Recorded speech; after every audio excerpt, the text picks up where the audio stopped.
Spaanse studenten ingezet om tekort aan technici in Zeeland op te lossen. They told me about the opportunity to go to Netherlands to learn about how it works is in Netherlands. All the people here is really nice people. En verder in deze Zeeland nu. Vrijwilligers moeten iedere week puin ruimen. En volop struiken overal, maar plukken mag niet.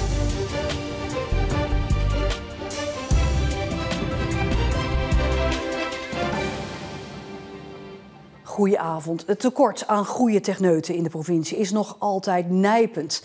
Bedrijven in Zeeuws-Vlaanderen proberen dat op te lossen door mbo-studenten uit Spanje hier hun eindstage te laten lopen. In de hoop dat ze er willen blijven werken. I do in this project in Netherlands with Cargill, trying to do my best to be a mechanic. De 20-jarige Juan komt uit de buurt van Barcelona. Daar volgt hij een mbo-opleiding in de techniek. Zijn eindstage loopt hij in SAS van Gent. They told me about the opportunity to go to Netherlands to learn about how it works is in Netherlands. Also about an experience to learn about English. The people here is really nice people. They have a really good feeling with me. They want to teach me every day. I think it's really good. Nog altijd zijn er veel banen te vinden in de techniek, vooral hier in de kanaalzone in Zeeuws-Vlaanderen. Momenteel staan er zo'n 2600 vacatures open in heel Zeeland. En het lijkt erop dat dit in de toekomst niet snel zal veranderen. Het komt door vergrijzing, deeltijdwerk en simpelweg omdat de juiste personen hier in Zeeland niet zijn te vinden. Daarom proberen de bedrijven het nu in het buitenland.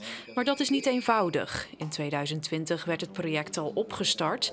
3 jaar later zijn de eerste 5 mbo-studenten pas hier. Wat we hier hebben geregeld is natuurlijk aan de bedrijvenkant. Met name van hoe gaan de bedrijven die stagiairs opvangen? Wat gaan ze doen? Wat voor opdrachten krijgen ze? Maar ook die jongens moeten hier gehuisvest worden. En we hebben ze een programmaatje aangeboden om hier met de streek bekend te worden. Dus er zitten ook allerlei maatschappelijke aspecten aan. Juan woont in Terneuzen en bij Cargill heeft hij een buddy toegewezen gekregen die hem begeleidt. Zijn eindbegeleider is tevreden, ondanks de taalbarrière die er is. In het grote geheel is het natuurlijk hetzelfde. Alleen voor Juan is de taalbarrière aanwezig. Hè. Maar we zijn blij dat Juan in ieder geval heel goed Engels praat. En we zijn een internationaal bedrijf. We hebben verschillende nationaliteiten in ons bedrijf. Dus we zijn eigenlijk best wel gewend om Engels te praten met elkaar. Dus op zich gaat dat goed. We behandelen hem ook hetzelfde als iedere andere stagiaire. We laten hem eigenlijk alle facetten in het bedrijf zien. Zodat hij ook een beetje idee heeft wat we allemaal hebben en wat hij in de toekomst kan verwachten. Maar of die toekomst ook echt bij Cargill ligt, is nog de vraag. Het doel van het project is dan wel dat de mbo-studenten zich hier vestigen en komen werken. Maar Juan twijfelt daar nog een beetje over. One way I have my family in Spain, but the other way I think I can improve like person here in Bolup. There's some Bolup more here, but I don't know. It's a difficult answer. 2 studenten hebben wel al aangegeven te willen blijven. De studenten lopen nu hun eindstage bij Cargill, Elopak, ICL en Yara. In de toekomst gaan er ook nog stagiairs uit Spanje naar Dow, Lemvesten en Zeeland Refinery. Netbeheerder TenneT heeft een mega-order van €1,5 miljard afgesloten om meer ruimte te creëren op het stroomnet, onder meer in Zeeland. Zo breidt TenneT het stroomnet uit op Schouwen-Duiveland en Tolen en wordt een elektriciteitsstation in de haven van Vlissingen aangesloten op het net. Ook gaat TenneT kabels bij Krabbedijker ondergronds aanleggen voor de aansluiting van windmolenparken op zee.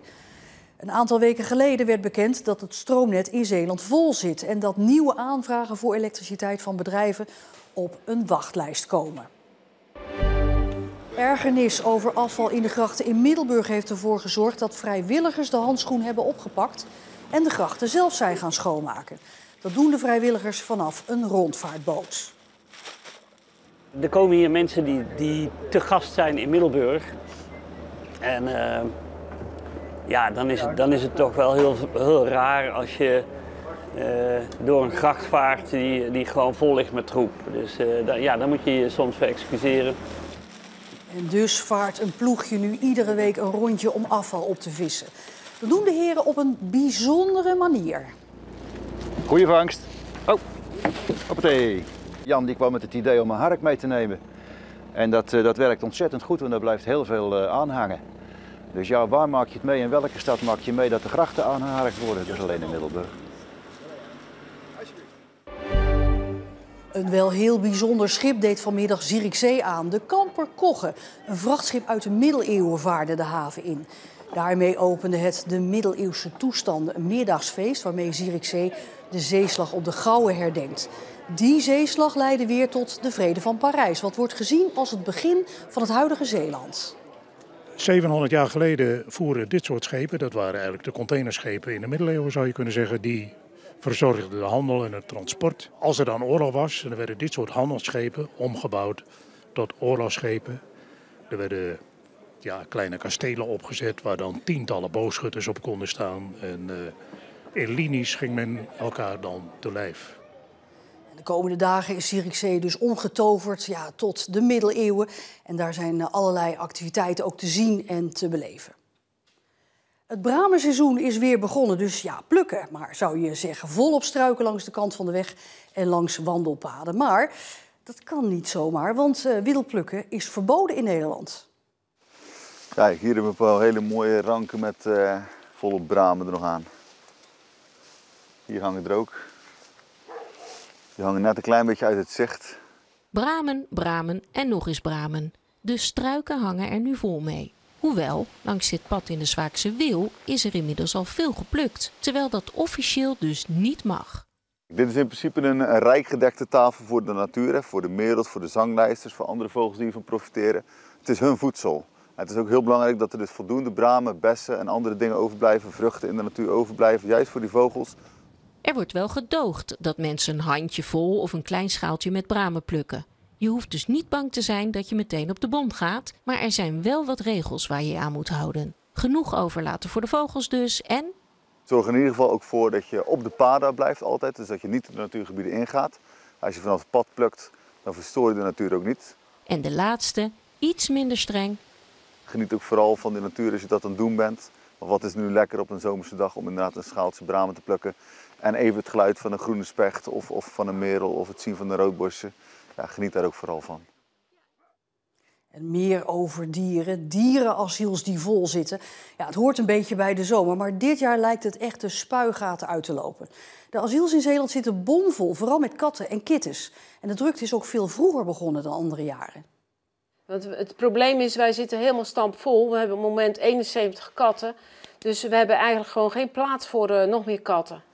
Beheerder Jolanda Vermeer vindt het heel erg om nee te moeten verkopen. Maar het asiel op Schouwen-Duiveland kan momenteel geen kat meer opvangen. Dit is wel heel vroeg dat het nu zo vol zit, vooral met kittens en poezen.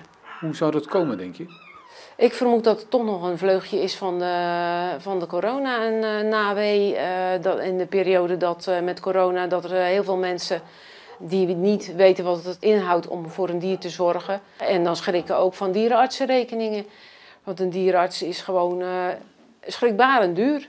En een poes nemen, dat is 1. Maar de zorg daarvoor dragen, dat is nummer 2. En dat is vele malen hoger als natuurlijk de aanschaf van zo'n dier. Ook Dierenwelzijn Zeeland merkt de enorme drukte. Maar dan vooral bij de kleine knaagdieren. We zitten nu nog maar op de helft van het jaar en we hebben al gigantisch veel konijnen gevonden. En er is zelden een eigenaar die zegt van hé, die is van mij. Wij gaan altijd op zoek naar een opvang. Hè? Maar ja, alle opvangen zitten gewoon helemaal vol. De asielen willen geen konijnen opvangen. Dus het is vaak dat wij ze even tijdelijk bij ons nemen tot de eigenaar gevonden is. En zo niet proberen we ze te koppelen en te laten adopteren. Maar de stichting ziet ook veel gedumpte katten, met schrijnende gevallen ertussen. Na hele zware regenbuien hebben mensen hier gewandeld en die hoorden gepiep. En dan zat er in een nat geregende kartonnen doos zaten 4 kittens. Daar zijn wij heel snel naartoe gegaan en die kittens waren ongeveer 4 weken. En vader en moeder hebben we ook nog kunnen vangen. Dus dat was eigenlijk een heel gezin wat gedumpt is. Wat doet dat met u als u zo'n geval aantreft? Ja, heel verdrietig, maar wel blij dat we ze hebben kunnen veiligstellen. Maar ja, heel erg boos. Terug naar het overvolle asiel in Zierikzee. Jolanda Vermeer werkt al 38 jaar bij het asiel en zag het nog nooit zo druk. Maar ze heeft wel hoop voor de toekomst. Ja, dat mensen gewoon hun verantwoordelijkheid gaan nemen en zorgen dat ze hun dieren de zorg geven die nodig is. En in ieder geval, als ze katten hebben, dat ze die laten helpen. Op welke manier? Steriliseren, castreren.